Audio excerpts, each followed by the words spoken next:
Um, uh, it's a matter of tone. So it's if it was someone I knew, they'd go, "You whore, you took my last bag of Tata." Uh-huh. But if it was serious, like, "You whore, you've got designs on my boyfriend." Yeah. So it's a matter of tone, and I think if you interpret it seriously, it's one way, and if you interpret it, if it's more, I wouldn't say humorous, but like, I'm not going to do anything about it, it's the other way. Yeah, well, one of the things I wanted to say that it occurred to me now, a couple of hours afterwards, that I had been extremely tactless. And I had meant to look for some kind of private way of apologizing to you. You know, sometimes I put what I want to say above the feelings of other people. I forget. It's something I've tried to improve all my life. And the only way I'm getting better now is at least I finally realized that I've done something wrong. As a younger man, I never did that, you know.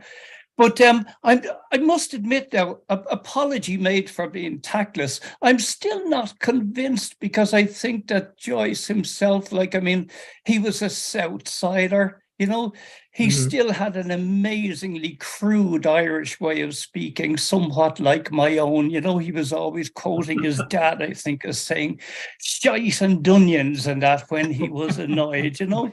So I can just as easily sort of see the characters being quite crude in the way they express things. But I really think that we should just leave it as a difference of opinion. It's hardly that outside of my tactlessness, it's hardly that big a deal. No, I just wanted to say that I think there's differences of expression depending on how you read that sentence.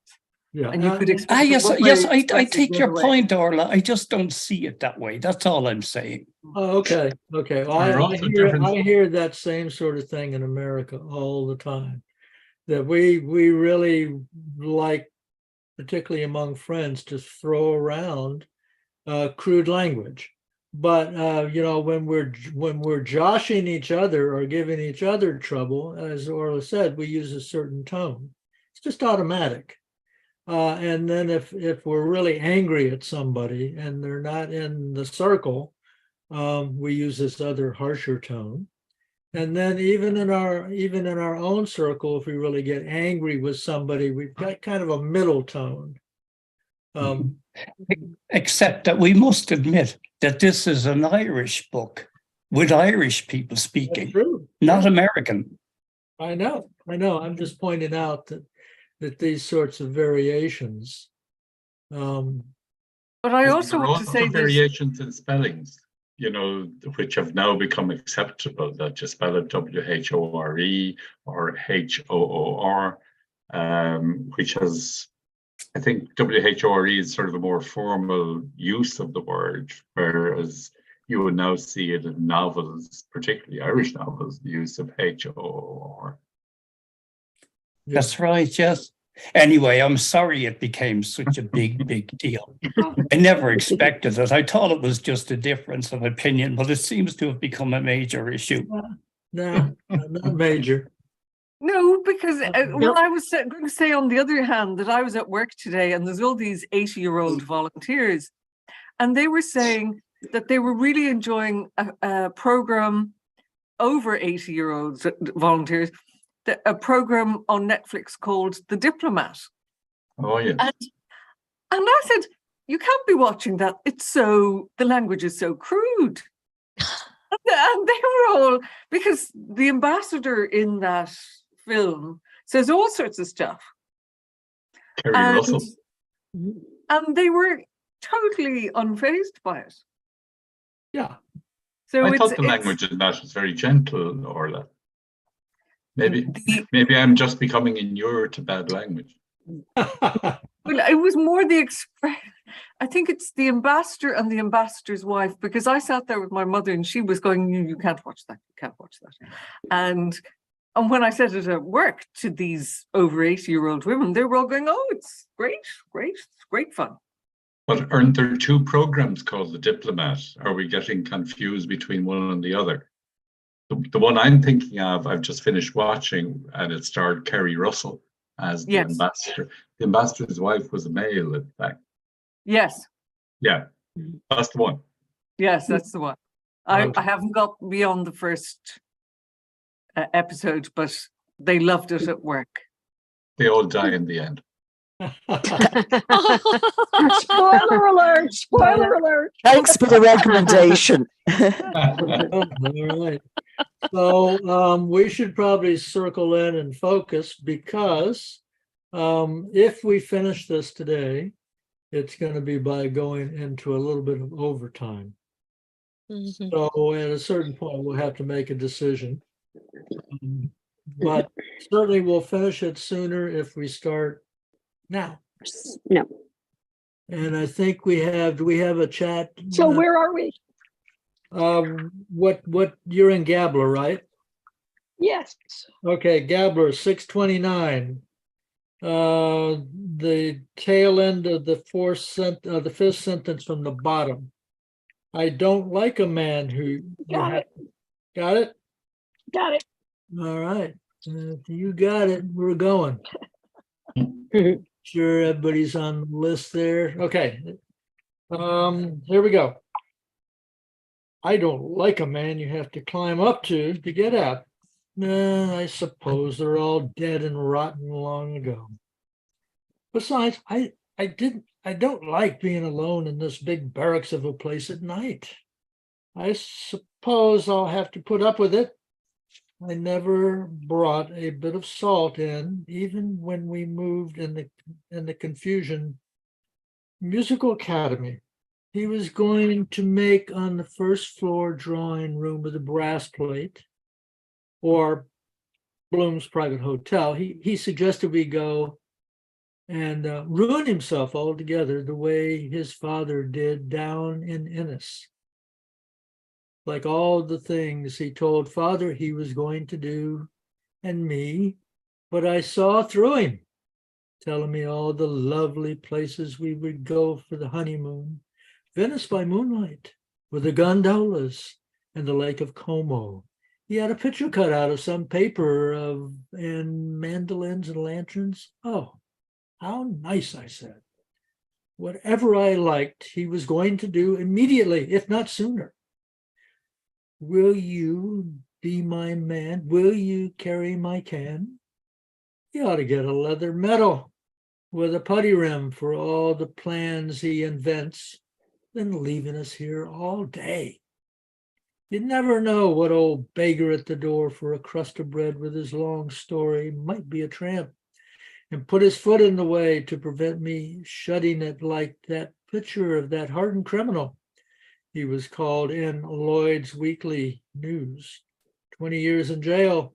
And he comes out and murders an old woman for her money. Imagine his poor wife, or mother, or whoever she is, such a face. You'd run miles away from what I couldn't rest easy till I bolted all the doors and windows to make sure. But it's worse again, being locked up like in a prison or a madhouse. They ought to be all shot. Or the cat o' nine tails, a big brute like that would go and attack a poor old woman to murder her in her bed. I'd cut them off. Him, so I would not that he be much use, so that he would not be much use. Still, better than nothing at night. I was sure I heard burglars in the kitchen, and he went down in his shirt with a candle and a poker, as if he was looking for a mouse, as white as a sheet, frightened out of his wits. Next, please. Making as much noise as he possibly could for the burglar's benefit. There isn't much to steal, indeed, the Lord knows. Still, it's the feeling, especially now with Millie away. Such an idea for him to send the girl down there to learn to take photographs on account of his grandfather, instead of sending her to Skerry's Academy, where she'd have to learn, not like me, getting all at school. Only he'd do a thing like that all the same on account of me and Boyle, and that's why he did it. I'm certain, the way he plots and plans everything out. I couldn't turn round with her in the place lately unless I bolted the door first. gave me the fidgets coming in without knocking first. When I put the chair against the door, just as I was washing myself there below with the glove, GT on your nerves, then doing the log lady all day, put her in a glass case with two at a time to look at her. If he knew she broke off the hand off that little Jim Crack statue with her roughness and carelessness before she left, I got that little Italian boy to mend so that you can see the join for 2 shillings. Wouldn't even team the potatoes for you. Of course, she's right not to ruin her hands. I noticed he was always talking to her lately at the table, explaining things in the paper, and she pretending to understand. Sly, of course. That comes from his side of the house, and helping her into her coat. But if there was anything wrong with her, it's me. She'd not tell him. He can't say I pretend things, can he? Next, please. Too honest, as a matter of fact. I suppose he thinks I'm finished out and laid on the shelf. Well, I'm not, no, nor anything like it. We'll see. We'll see.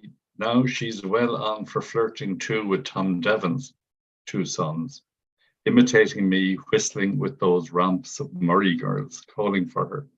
Can Millie come out, please? She's in great demand to pick what they can out of her round in Nelson Street, riding Harry Devon's bicycle at night. It's as well he sent her where she is. She was just getting out of bounds, wanting to go on the skating rink, smoking their cigarettes. Through their nose, I smelt it off her dress. When I was biting off the thread of the button I sewed onto the bottom of her jacket. You couldn't hide much from me, I tell you, only I oughtn't to have stitched it, and it on her, it brings a parting, and the last plum pudding too split in 2 halves. See, it comes out no matter what they say, her tongue is a bit too long for my taste. Your blouse is open too low, she says to me, the pan calling the kettle black bottom. And I had to tell her not to cock her legs up like that on show on the windowsill. For all the people passing, they all look at her like me, and I was her age, of course. And the old rag looks well on you. Then a great touch-me-not, too, in her own way, at the Omby way, in the Theatre Royale. Take your foot away out of that. I hate people touching me. I'm afraid of her life, I'd crush her skirt with the pleats. A lot of that touching must go on in theatres, in the crush, in the dark. They're always trying to wriggle up to you. That fellow in the pit, at the Gaiety for Beerbone Tree in Trilby. The last time I'll ever go there to be squashed like that. For any Trilby or her Beerbone every 2 minutes tipping me there and looking away. He's a bit daft, I think. I saw him after trying to get near 2 stylish dressed ladies outside the window at the same little game. I recognized him on the moment, the face and everything, but he didn't remember me, and she didn't even want me to kiss her at the Broadstone. Going away, well, I hope she gets someone to dance attendance on her the way I did when she was down with the mumps, her glands swollen. Where's this? Where's that? Of course, she can't feel anything deep. Yet I never came properly till I was, 22 or so. It went into the wrong place. Always only the usual girls' nonsense and giggling that Connie Connolly writing to her in white ink and black paper, sealed with the sealing wax, though she clapped when the curtain came down, because he looked so handsome then. We had Martin Harvey for breakfast, dinner, and supper. I thought to myself afterwards, it must be real love if a man gives up his life for her that way, for nothing. Next.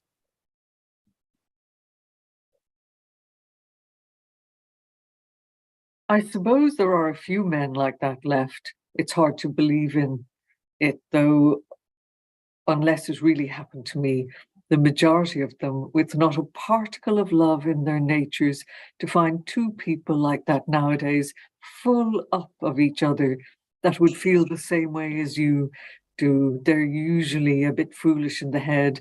His father must have been a bit queer to go and poison himself after her. Still, poor old man, I suppose. He felt lost. always making love to my things, to the few old rags I have, wanting to put her hair up at 15, my powder to only ruin her skin. On her, she's time enough for that, all her life after. Of course, she's restless, knowing she's pretty, with her lips so red. A pity they won't stay that way. I was too, but there's no use going to the fair with the thing answering me like a fishwoman when I asked her to go for half a stone of potatoes. That day we met Mrs. Joe Gallagher at the trotting matches, and she pretended not to see us in her trap with Friary the solicitor.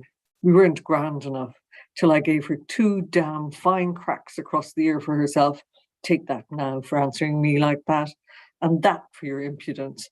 She had me that exasperated. Of course, contradicting, I was bad-tempered too, because how was it there was a weed in the tea, or I didn't sleep the night before? Cheese I ate, was it? And I told her over and over again not to leave knives crossed like that, because she has nobody to command her, as she said herself. Well, if he doesn't correct her, faith, I will. That was the last time she turned on the tear trap. I was just like that myself. They daren't order me about the place. It's his fault, of course, having the 2 of us slaving here instead of getting in a woman long ago. Am I ever going to have a proper servant again? Of course, then she'd see him coming. I'd have to let her know, or she'd revenge it. Aren't they a nuisance? Next, please. Aren't they a nuisance, that old Mrs. Fleming? You have to be walking around after her, putting the things into her hands, sneezing and farting into pots. Well, of course, she's old. She can't help it. A good job. I found that rotten old smelly dishcloth that got lost behind the dresser.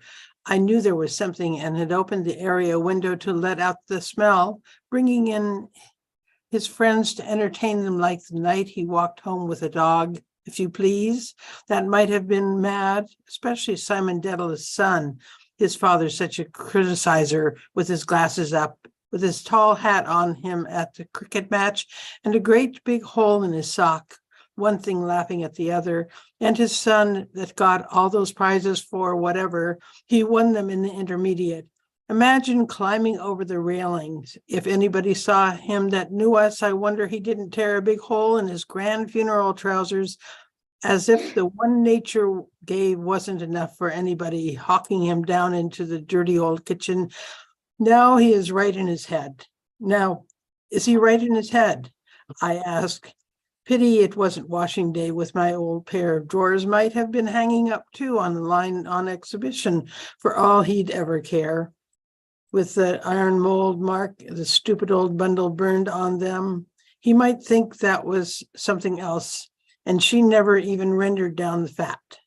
I told her, and now she's going such as she was on account of her paralyzed husband, getting worse.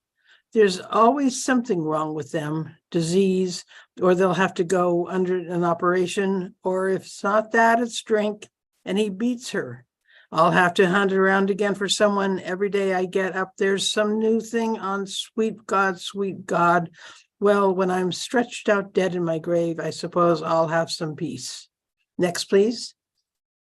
I want to get up a minute if I'm let. Wait. Oh, Jesus, wait. Yes, that thing has come on me. Yes. Now, wouldn't that inflict you? Of course, all the poking and rooting and ploughing he had up in me. Now, what am I to do? Friday, Saturday, Sunday. Wouldn't that pester the soul out of a body unless he likes it? Some men do. God knows there's always something wrong with us. 5 days, every 3 or 4 weeks. Usual monthly auction. Isn't it simply sickening that night it came on me like that? The one and only time we were in a box that Michael Gunn gave us to see Mrs. Kendall and her husband at the Gaiety.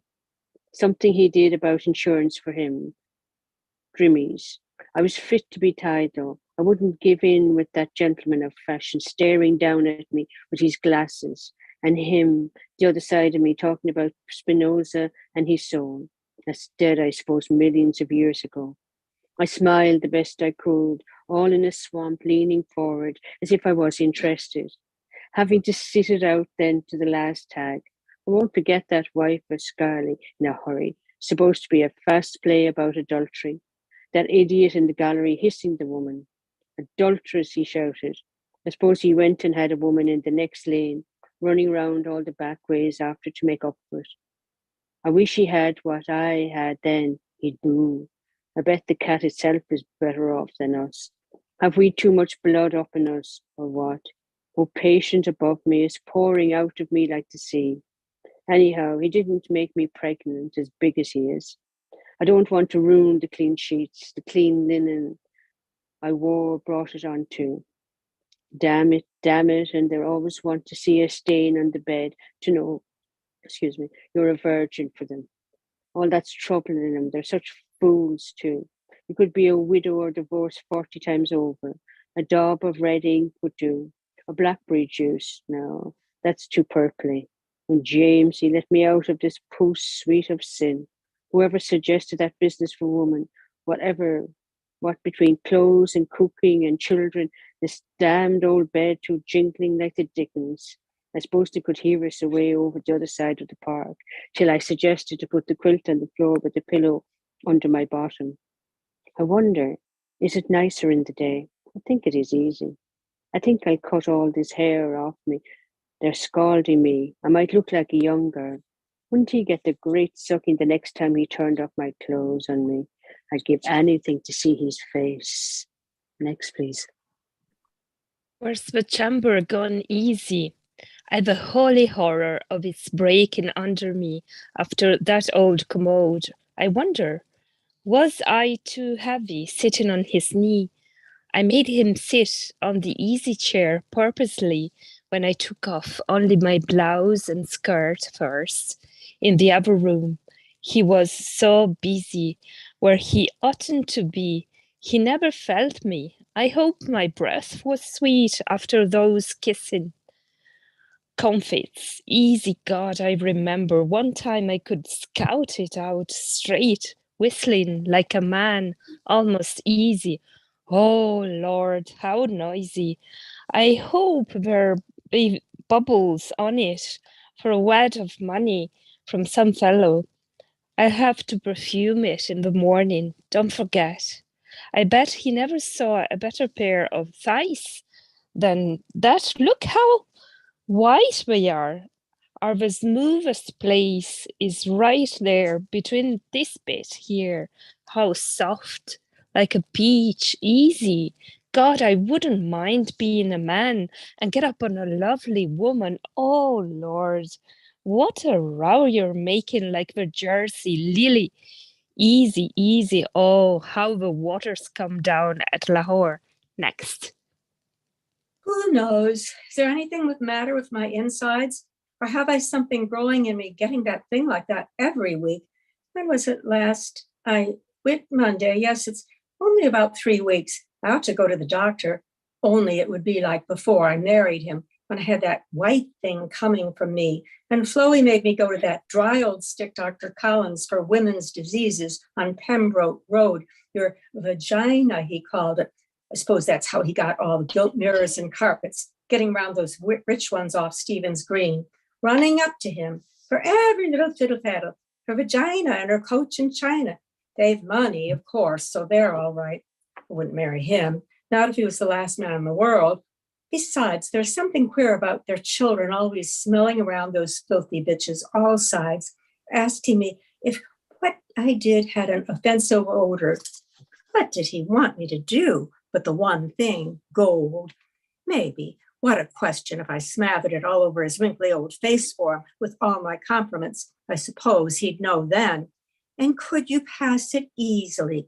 Pass what? I thought he was talking about the Rock of Gibraltar, the way he put it. That's a very nice invention. By the way, only I like letting myself down after in the hole as far as I can squeeze and pull the chain then to flush it. Nice, cool, pins and needles.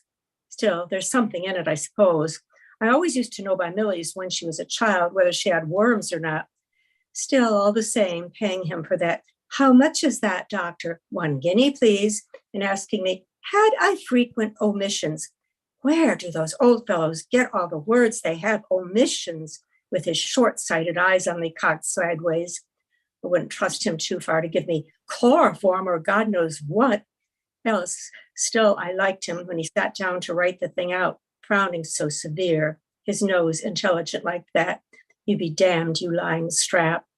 Oh, anything, no matter who, except an idiot. He was clever enough to spot that, of course. That was all thinking of him and his mad, crazy letters, my precious one.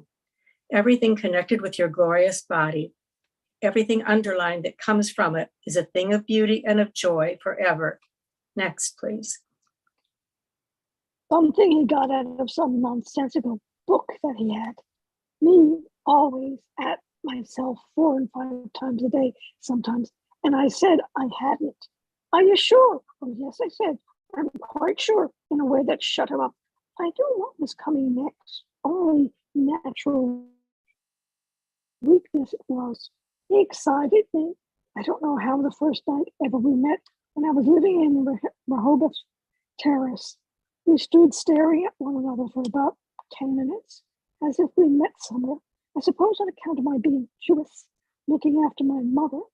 He used to amuse me. The things he said, with a half-slithering smile on him. And all the Doyle said he was going to stand for a member of Parliament. Oh, wasn't I the born fool to believe all his blather about home rule and the land league, sending me that long stroll of a song out of the Huguenots to sing in French, to be more classic, although by de la Touraine, but I never even sang once, explaining in rigmarole about religion and persecution. He won't let you enjoy anything naturally. Then might he has a great favor, the very first opportunity. He got a chance in Brighton Square, running into my bedroom, pretending the ink got on his hands to wash it off with the Albion milk and sulfur soap I used to use. And the gelatin still around it. Oh, I laughed myself sick at him that day. I better not make an all-night city on this affair. You want to make chambers a natural size so that a woman could sit on it properly. He kneels down to do it, I suppose. There isn't in all creation another man with the habits he has. Look at the way he's sleeping at the foot of the bed. How can he, without a hard bolster? It's well he doesn't kick, or he might knock out all my teeth, breathing with his hand on his nose, like that Indian god he took me to show me one wet Sunday, in the museum in Kildare Street, all yellow with a pinafore lying on his side, on his hand, with his 10 toes out, that he said was a bigger religion than the Jews and our Lords both put together, all over Asia, imitating him, as he's always imitating everybody. I suppose he's used to sleep at the foot of the bed, too, with his big square feet up in his wife's mouth. Damn this stinking thing anyway. Where's those napkins? Yes, I know. I hope the old press creak. I knew it would. He's sleeping hard. Had a good time somewhere. So she must have given him great value for his money. Of course he has to pay for it for that. Next.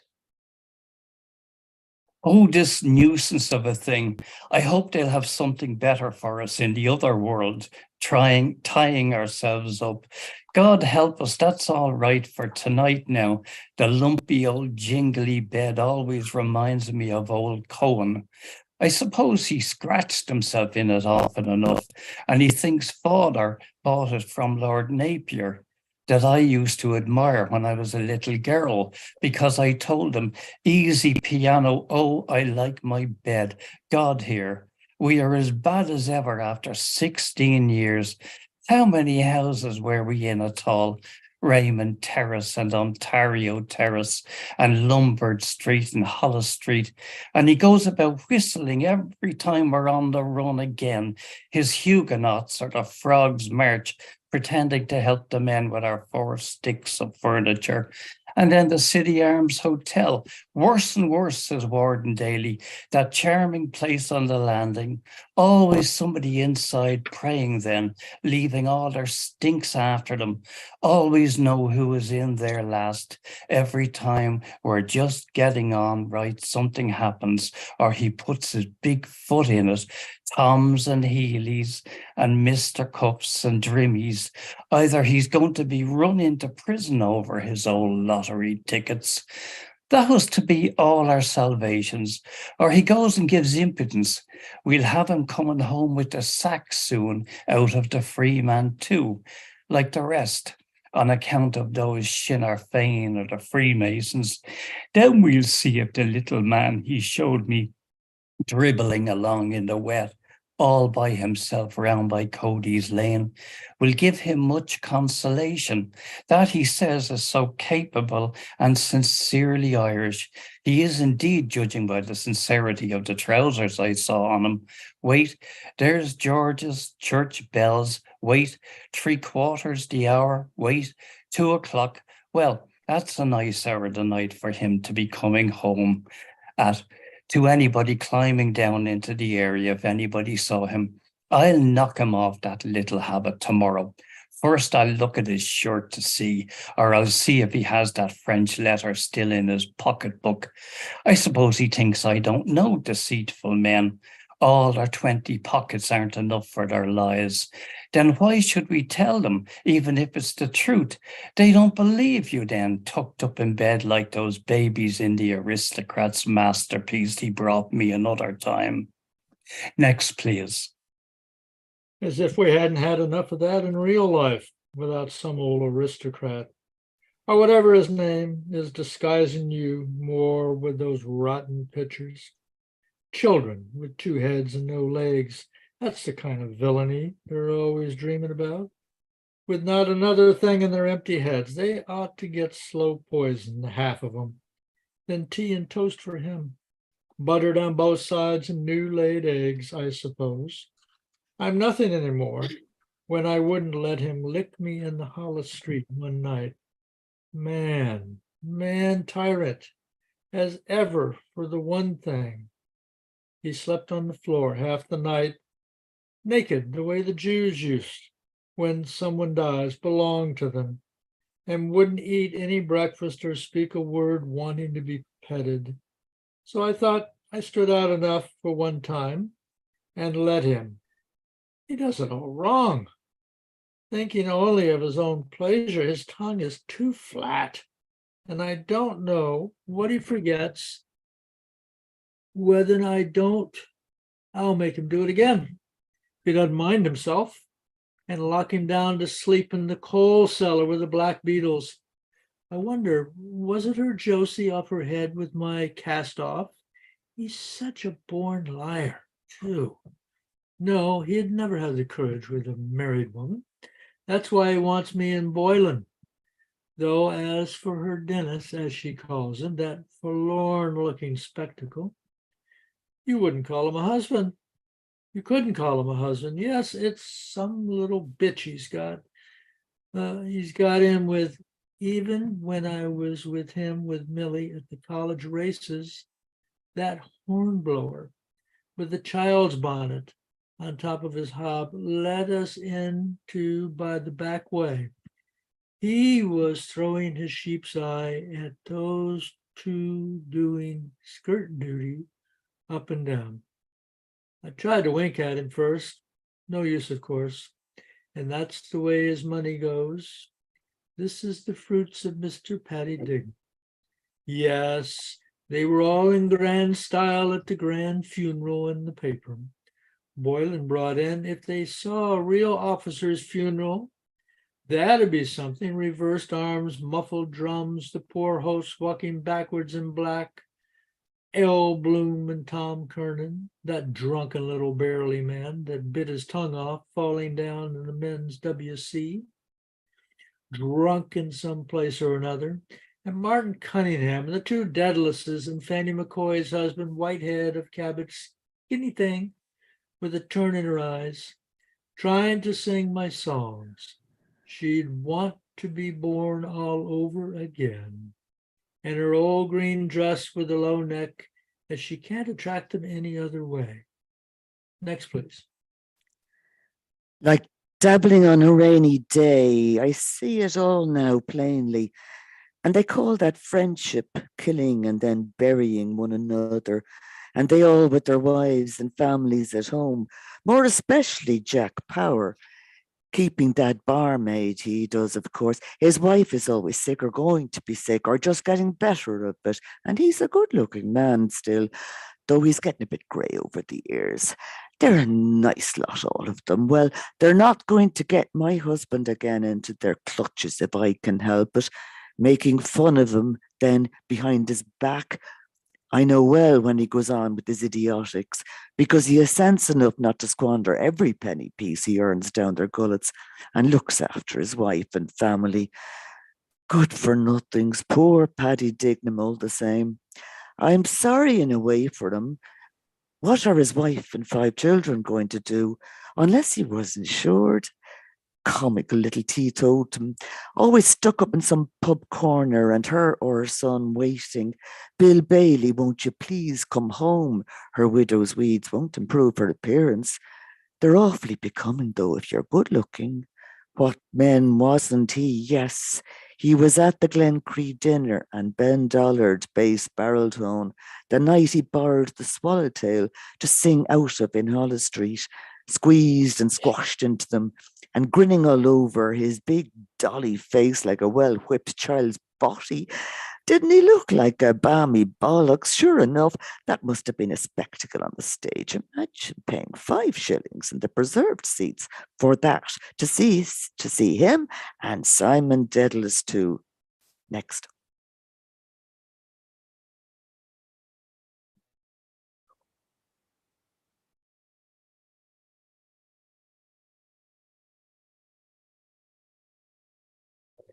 Sorry, have we lost Donna? No, I think we lost Donna. I don't see his screen. So, Orla, you would go on from here. Okay. He was always he was always turning up half screwed, singing the second verse first. The old love is the new one was one of his, so sweetly sang the maiden on the hawthorn bough. He was always on for flirty fine too. When I sang Maritana with him at Freddie Meyer's private opera, he had a delicious, glorious voice. Phoebe, dearest, goodbye, sweetheart. He always sang it, not like Bartol Darcy, sweet, tart, goodbye. Of course, he always had the gift of the voice, so there was no art in it. All over you like a warm shower bath. Oh, Maritana, wildwood flower. We sang splendidly, though it was a bit too high for my register, even transposed. And he was married at the time to May Goulding, but then he'd say or do something to knock the good out of it. He's a widower now. I wonder what sort his son. He says he's an author and going to be a university professor of Italian, and I'm to take lessons. What is he driving at now? Next, please.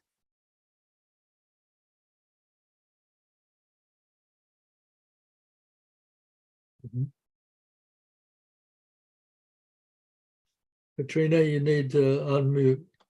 Okay.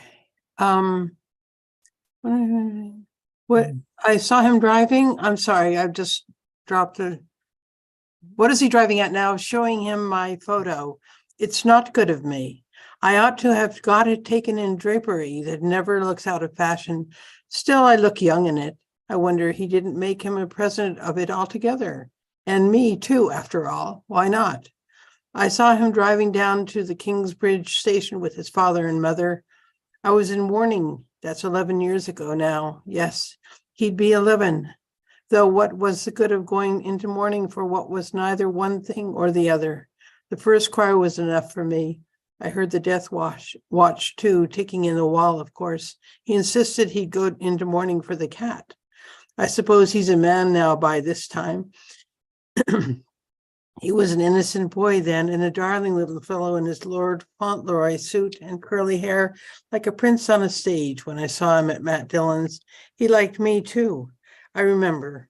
They all do. Wait, by God. Yes, wait. Yes. Hold on. who was on the cards this morning when I laid out the deck. Union with a young stranger, neither dark nor fair. You met before I thought it meant him, but he's no chicken, nor a stranger either. Besides, my face was turned the other way. What was the seventh card after that? The 10 of spades for a journey by land. Then there was a letter on its way, and scandals too. The 3 of queens and the 8 of diamonds for a rise in society. Yes, wait, it all came out. And 2 red 8s for new garments. Looked at that, and didn't I dream something too? Yes, there was something about poetry in it. I hope he hasn't long greasy hair hanging into his eyes or standing up like a red Indian. What do they go about like that for? Only getting themselves and their poetry laughed at. I always liked poetry when I was a girl. First, I thought he was a poet like Lord Byron, and not an ounce of it in his composition. I thought he was quite different. I wonder, is he too young? He's about 88. Wait, 88. I married 88. Millie is 15 yesterday. 89. What age was he then at Dillon's? 5 or 6. About 88. I suppose he's 20 or more. I'm not too old for him if he's 23 or 24. I hope he's not that stuck-up university student sort. No. Otherwise, he wouldn't go sitting down in the old kitchen with him, taking Epps cocoa and talking. Of course, he pretended to understand it all. Probably he told him he was out of Trinity College. He's very young to be a professor. Next, please. I hope he's not a professor like Goodwin was. He was a patent professor of John Jameson. They all write about some woman in their poetry. Well, I suppose he won't find many like me, where softly sighs of love, the light guitar, where poetry is in the air, the blue sea and moon, shining so beautifully, coming back on the night boats from Tarifa, the lighthouse as Europa Point. The guitar that fellow played was so expressive. Well, I never go back there again. All new faces, 2 glancing eyes, and Lettice hid. I'll sing that for him. They are my eyes, if he's anything of a poet. 2 eyes as darkly bright as love's own star. Aren't those beautiful words? As love's young star. It'll be a change, the Lord knows, to have an intelligent person to talk to about yourself. Not always listening to him. And Billy Prescott's ad, and Keyes' ad, and Tom the Devil's ad. Then, if anything goes wrong in their business, we have to suffer. I'm sure he's very distinguished. I'd like to meet a man like that. God, not those other ruck. Besides, he's young, those fine young men. I could see him down in Margate Stand, bathing place, from the side of the rock, standing up in the sun, naked like a god, or something, and then plunging into the sea with him. Why aren't all men like that? There'd be some consolation for a woman like that lovely little statue he brought. I could look at him all day long. Curly head and his shoulders, his fingers up for you to listen. There's real beauty and poetry for you. I often felt I wanted to kiss him all over. Also, he's lovely young cock. They're so simple. I wouldn't mind taking him in my mouth if nobody was looking, as if it was asking you to suck it. So clean and white he looked with his boyish face. I would too in half a minute, even if some of it went down. What, it's only like gruel or the dew. There's no danger. Besides, he'd be so clean compared with those pigs of men. I suppose never dream of washing it from one year's end to the other, the most of them. Only that's what gives the woman the moustaches. I'm sure it's all grand if I can only get in with a handsome young poet at my age. I'll throw them the first thing in the morning till I see if the wish card comes up. Or I'll try pairing the lady herself and see if he comes out. I'll read and study all I can, find or learn a bit off by heart, if I knew who he likes, so he won't think me stupid. If he thinks all women are the same and I can teach him the other part. I'll make him feel all over him till he's half faints under me. Then hell right about me, lover and mistress, publicly too, with our 2 photographs in all the papers when it becomes famous. Oh, but then, what am I going to do about him then? Next, please. No, that's no way for him. Has he no manners, nor no refinement, nor nothing in his nature, slapping us behind like that on my bottom? Because I didn't call him Hugh, the ignoramus. That doesn't know poetry from a cabbage. That's what you get for not keeping them in their proper place. Pulling off his shoes and trousers, there, on the chair before me, so barefaced, without even asking permission, and standing out that vulgar way in the half of a shirt they wear to be admired, like a priest or a butcher or those old hypocrites in the time of Julius Caesar's. Of course, he's right enough in his way to pass the time as a joke. Sure, you might as well be in bed with what? With a lion.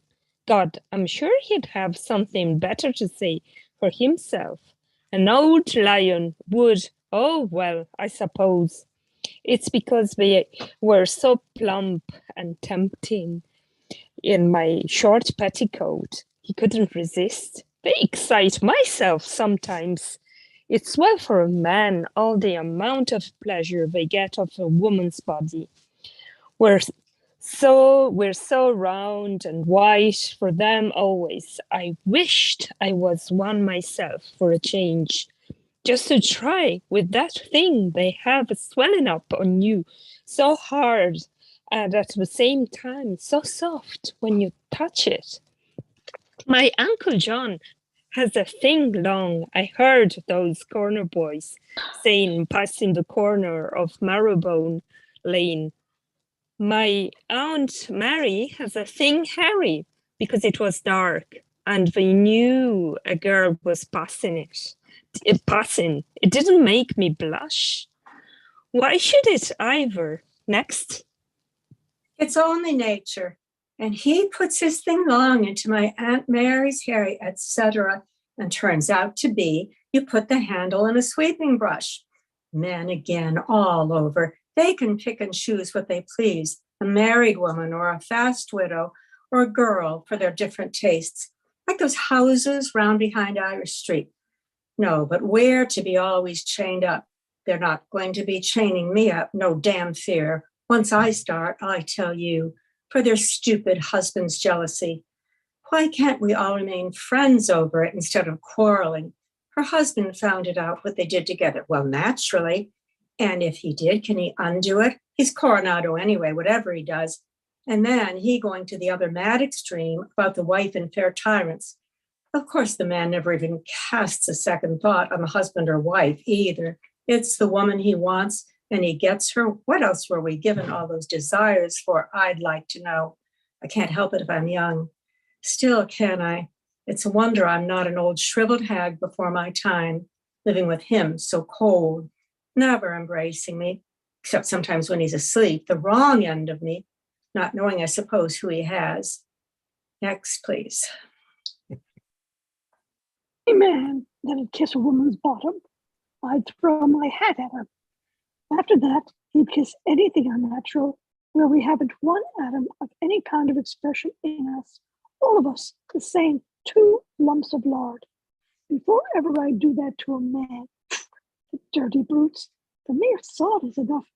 I kiss the feet of you, señorita. There's some sense in that. Didn't he kiss our Haldor? Yes, he did. What a madman. Nobody understands his cracked ideas but me. Still, of course, a woman wants to be embraced 20 times a day, almost, to make her look young, no matter by who, so long as to be in love, or loved by somebody.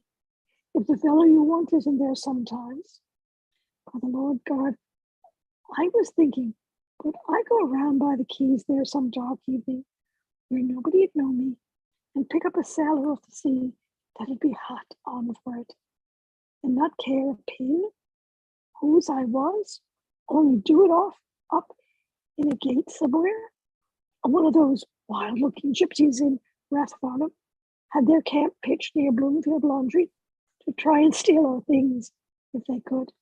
I only sent mine there a few times for the name, Muddle Laundry, sending me back over and over some old ones' odd stockings.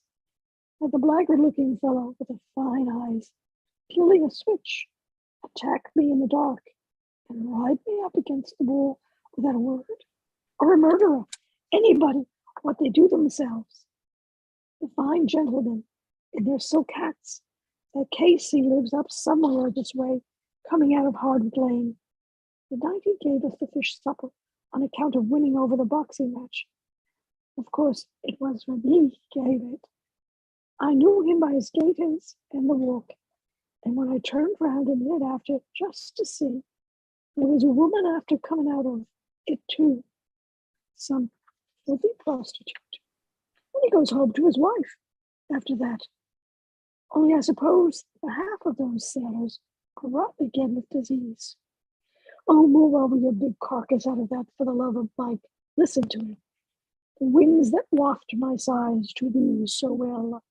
He may sleep and sigh and suggest a great suggestor Don Poldo de la Flora.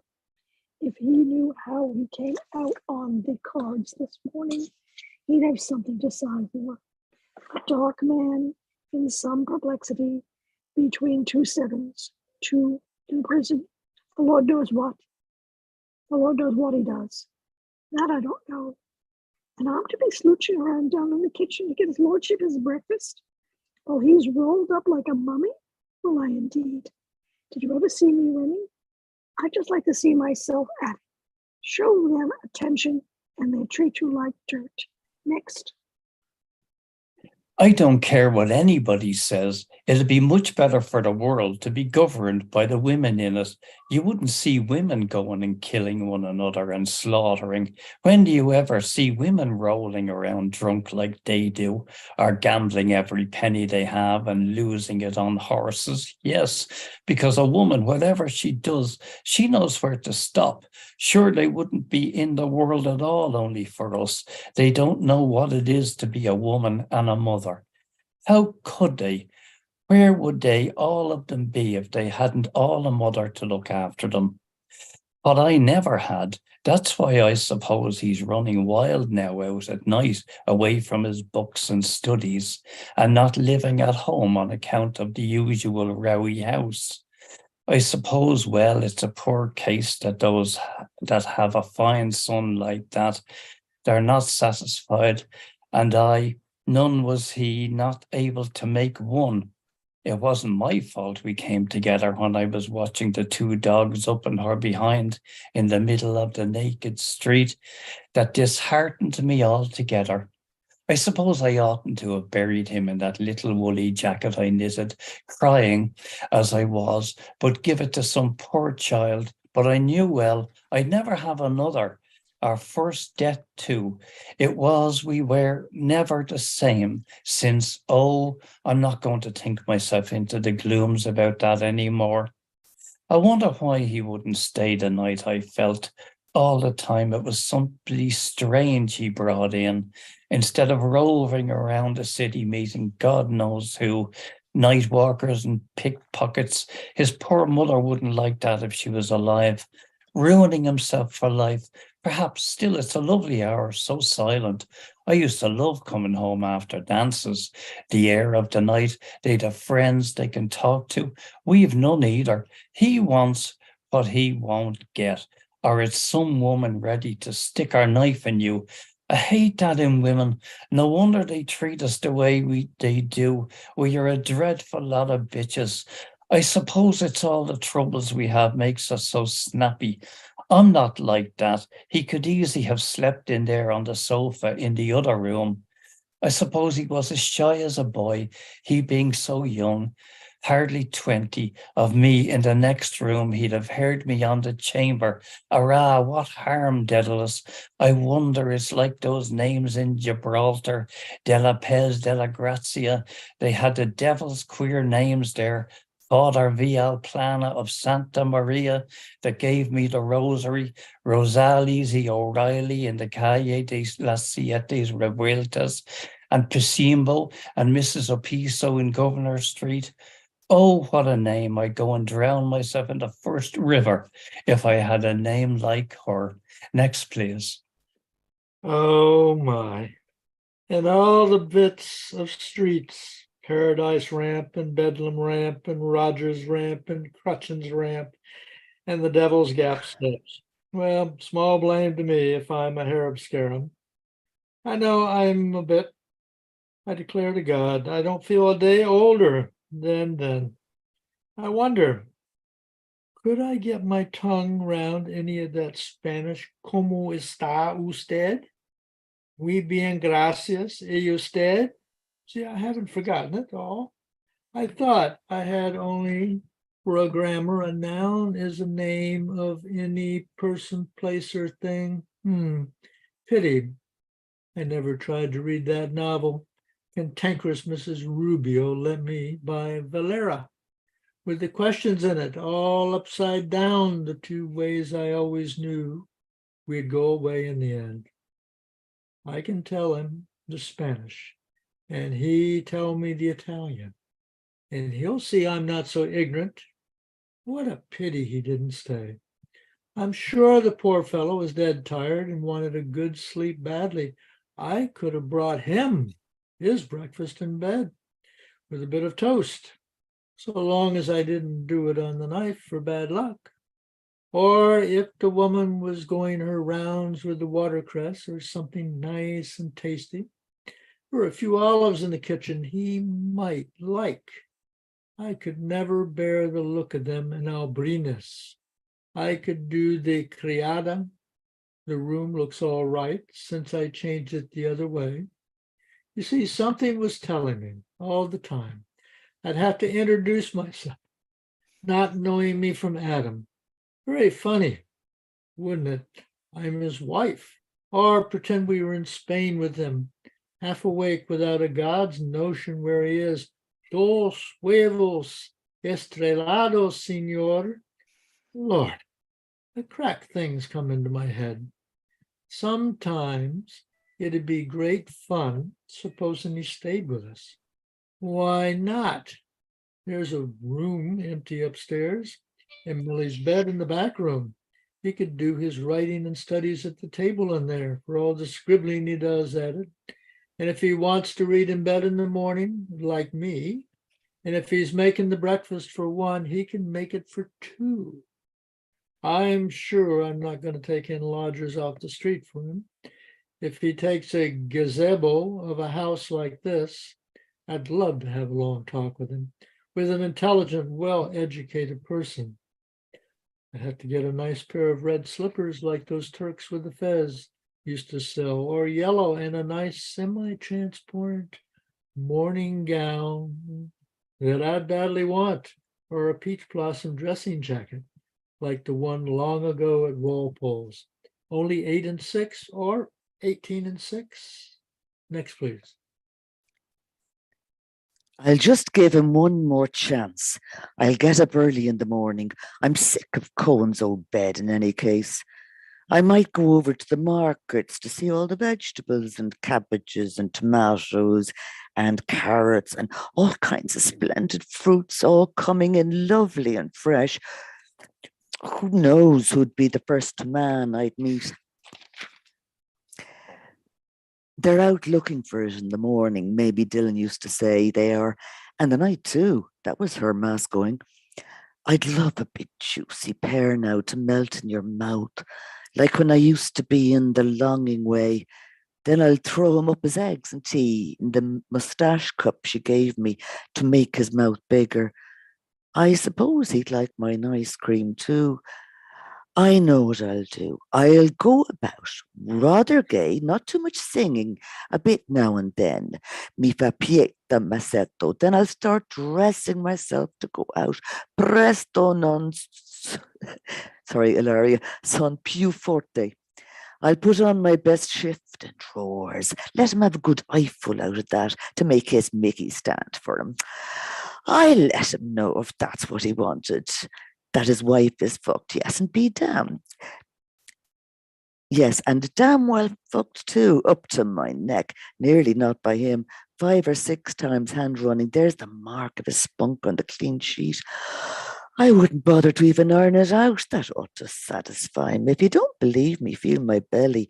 Unless I made him stand there and push him into me, I've a mind to tell him every scrap and make him do it in front of me. Serve him right. It's all his own fault if I am an adulteress, as the thing in the gallery said. Next.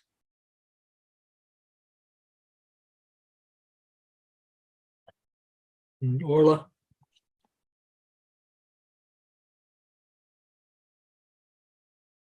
Oh, much about it, if that's all the harm ever we did in this vale of tears. God knows it's not much, doesn't everybody? Only they hide it. I suppose that's what a woman is supposed to be there for, or he wouldn't have made us the way he did, so attractive to men. Then, if he wants to kiss my bottom, I'll drag open my drawers and bulge it right out in his face, as large as life. He can stick his tongue 7 miles up my hole as he's there, my brown part, and then I'll tell him I want £1, or maybe 30 shillings. I'll tell him I want to buy underclothes. Then if he gives me that, well, he won't be too bad. I don't want to soak it all out of him like the other women do. I could often have written out a fine cheque for myself and write his name on it for a couple of pounds. A few times he forgot to lock it up. Besides, he won't spend it. I let him do it off on me behind, provided he doesn't smear all my good drawers. Oh, I suppose that can't be helped. I'll do the indifferent, 1 or 2 questions. I'll know by the answers. When he's like that, he can't keep a thing back. Next, please. I know every turn in him. I'll tighten my bottom well and let out a few smutty words, smell rump or lick my shit, or the first mad thing that comes into my head. Then I'll suggest about, yes. Oh, wait, now, Sonny, my turn is coming. I'll be quite gay and friendly over it. Oh, but I was forgetting this bloody pest of a thing. Poof, you wouldn't know which to laugh or cry. We're such a mixture of plum and apple. No, I'll have to wear the old thing so much the better. It'll be more pointed. He'll never know whether he did it or not. That's good enough for you, any old thing at all. Then I'll wipe him off me. Just like a business, his omission, then I'll go out. I'll have him eyeing up at the ceiling. Where is she gone now? Make him want me. That's the only way. A quarter after. What an unearthly hour, I suppose. They're just getting up in China now, combing out their pigtails for the day. Well, soon have the nuns ringing the Angelus. They've nobody come in to spoil their sleep, except the old priest or two for his night office, or the alarm clock next door, the cock shout clattering the brains out of itself. Next, please. Let me see if I can doze off. 1, 2, 3, 4, 5. What kind of flowers are those that are invented like stars? The wallpaper in Lombard Street was much nicer. The apron he gave me was like that. Something, only I only wrote it twice. Better lower this lamp and try again, so as I can get up early. I'll go to Land's there beside Finlater's and get them to send us some flowers to put about the place in case he brings him home tomorrow. Today, I mean. No, Friday, an unlucky day. First, I want to do the place up. Some way the dust grows in it, I think, while I'm asleep. Then we can have music and cigarettes. I can accompany him. First, I must clean the keys of the piano with milk. What'll I wear? Shall I wear a white rose or those fairy cakes in Lipton's? I love the smell of a rich big shop at 7.5 pence a pound, or the other ones with the cherries in them and the pinky sugar, 11 pence a couple of pounds. Of course, a nice planted for the middle of the table. I'd get that cheaper. Where's this? I saw them not long ago. I love flowers. I'd love to have the whole place swimming in roses. God of heaven, there's nothing like nature. The wild mountains, then the sea and the waves rushing, Then the beautiful country with fields of oats and weeds and all kinds of things, and all the fine cattle going about that would do your heart good to see. Rivers and lakes and flowers and all sorts of shapes and smells and colours, springing up even out of the ditches, primroses and violets. Nature it is. Next, please. As for them saying there's no God, I wouldn't give a snap of my 2 fingers. For all their learning, why don't we go and create something? I often ask him, atheists, or whatever they call themselves, go and wash the cobbles off themselves first. Then they go howling for the priest, and they dine. And why? Why? Because they are afraid of hell on account of a bad conscience. Ah, yes, I know them well. Who was the first person in the universe before there was anybody but made it all? Who? Ha! That they don't know. Neither do I. So there you are. They might as well try to stop the sun from rising tomorrow. The sun shines for you, he said, the day we were lying among the rhododendrons on Hoath Head in the grey tweed suit and his straw hat. The day I got him to propose to me, yes. First, I gave him a bit of seed cake out of my mouth. And it was leap year, like now, yes. 16 years ago, my God, after that long kiss, I near lost my breath. Yes, he said, I was a flower of a mountain. Yes, so we are flowers. Oh, a woman's body. Yes. Next. That was one true thing he said in his life, and the sun shines for you today. Yes, that was why I liked him, because I saw he understood or felt what a woman is, and I knew I could always get round him. And I gave him all the pleasure I could, leading him on till he asked me to say yes. And I wouldn't answer first, only looked out over the sea and the sky. I was thinking of so many things he didn't know of, Mulvey and Mr. Stanhope and Hester and father and old Captain Groves and the sailors playing All Birds Fly and I Say Stoop and washing up dishes, they called it on the pier, and the sentry in front of the governor's house with a thing round his white helmet, poor devil, half roasted, and the Spanish girls laughing in their shawls and their tall combs, and the auctions in the morning, the Greeks and the Jews and the Arabs and the devil knows who else from all the ends of Europe and Duke Street and the fowl market, all clucking outside Larby Sharon's, and the poor donkeys slipping half asleep, and the vague fellows in the cloaks asleep in the shade on the steps, and the big wheels of the carts of the bulls, and the old castle, thousands of years old, yes, and those handsome Moors, all in white and turbans like kings, asking you to sit down in their little bit of a shop, and Rhonda with the old windows of the posadas, 2 glancing eyes, a lattice hid for her lover to kiss the iron. Next, please. And the wine shops half open at night, and the castanets. And the night we missed the boat at Algeciras, the watchman going about serene with his lamp. Oh, that awful deep down torrent. Oh, and the sea, crimson sometimes like fire, and the glorious sunsets, and the fig trees, and the Alameda Gardens, yes, and all the queer little streets, and the pink and blue and yellow houses, and the rose gardens, and the jessamine and geraniums and cactuses, and Gibraltar, as a girl where I was a flower of the mountain, yes, when I put the rose in my hair, like the Andalusian girls used, or shall I wear red? Yes, and how he kissed me under the Moorish wall, and I thought, well, as well him as another, and then I asked him with my eyes to ask me again, yes, and then he asked me, would I, yes, to say yes, my mountain flower. And first I put my arms around him, yes, and drew him down to me so he could feel my breasts, all perfume, yes. And his heart was going like mad, yes.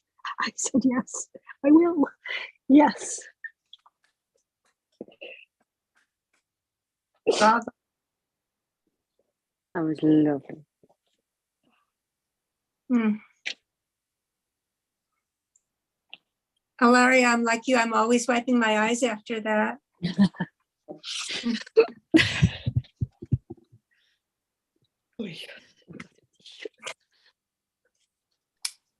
Flower in her hair.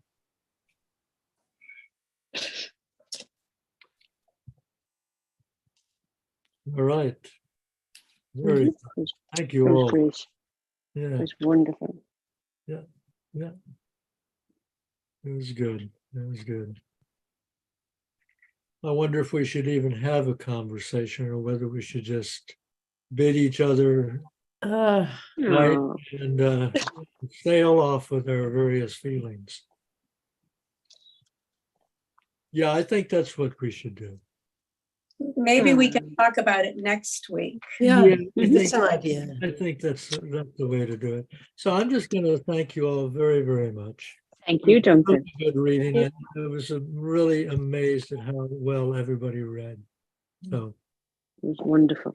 Thank you. Thank you Thank all. you. Lovely to You. see you. Hasta See you luego. next week, starting Bye-bye. over